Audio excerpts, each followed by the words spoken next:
What if the people who smile at you are the ones who resent you the most? There's an uncomfortable truth. Resentment almost never shows itself directly. It hides. It waits. It disguises itself as politeness, as concern, sometimes even as love. But behind certain silences lies a quiet contempt. Behind certain smiles, an old wound.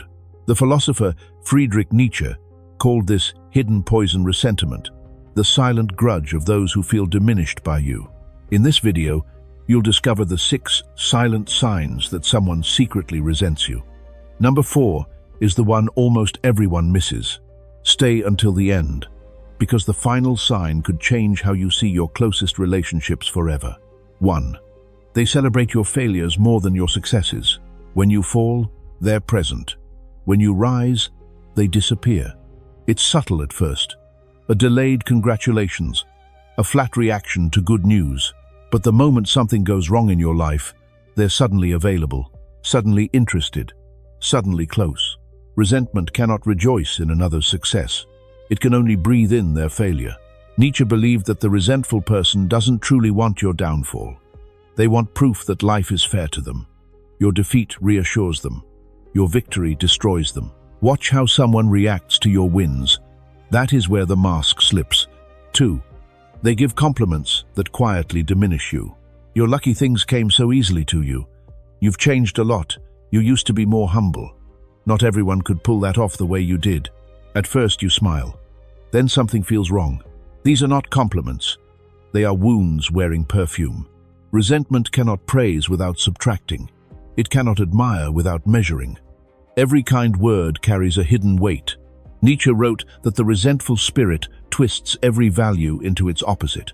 Your strength becomes arrogance. Your discipline becomes coldness. Your joy becomes pride. Listen carefully to how someone compliments you. The bitterness is always in the second half of the sentence. 3. They go silent when you talk about your dreams. You share something that matters, a project, a vision, a hope, and the silence answers you. No questions, no curiosity, no warmth. Then they change the subject. Silence, when someone resents you, is not neutrality. It is refusal. Refusal to witness your becoming. Refusal to feed something that already feels too big. Nietzsche taught that those who cannot rise often resent the climb itself. Your ambition reminds them of theirs, the one they buried. So they meet your fire with a closed door. Notice who lights up when you dream out loud, and notice who quietly looks away. 4. They remember your mistakes far too clearly. This is the one almost everyone misses.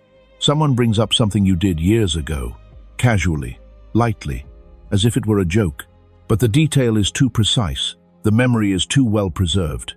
They have been holding it, polishing it, keeping it ready. Resentment is an archive. It does not forget. It catalogues. A person who loves you remembers who you've become. A person who resents you remembers who you once were.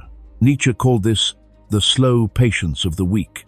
They cannot defeat you in the present, so they preserve your past.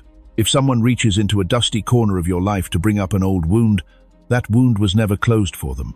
5. They never defend you when you're not in the room. You hear it through someone else.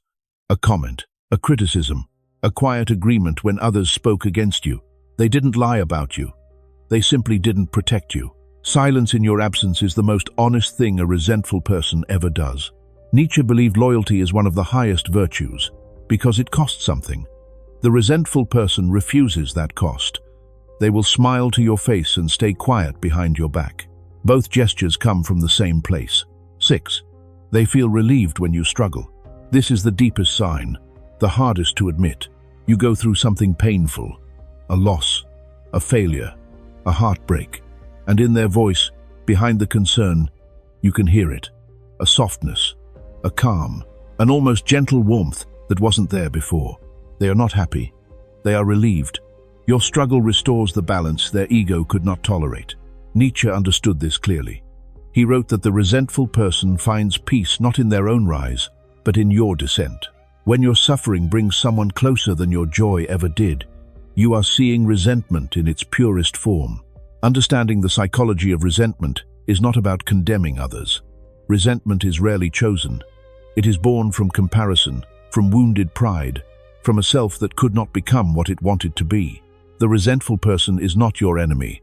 They are someone who never forgave life. And you became the reminder.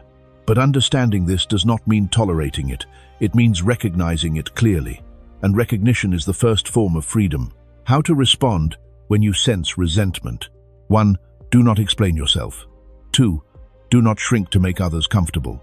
3. Do not test their loyalty, observe it. 4. Share your dreams only with those who can carry them. 5. Walk forward without announcement. The best answer to resentment is not confrontation. It is quiet distance. The more rooted you become in your own worth, the less their silence can touch you. Remember this, my friend. Resentment is not always loud. It does not shout. It does not accuse. It hides in glances, in pauses, in the things never said. But the people who truly love you reveal themselves the same way, quietly, consistently, without needing to be asked.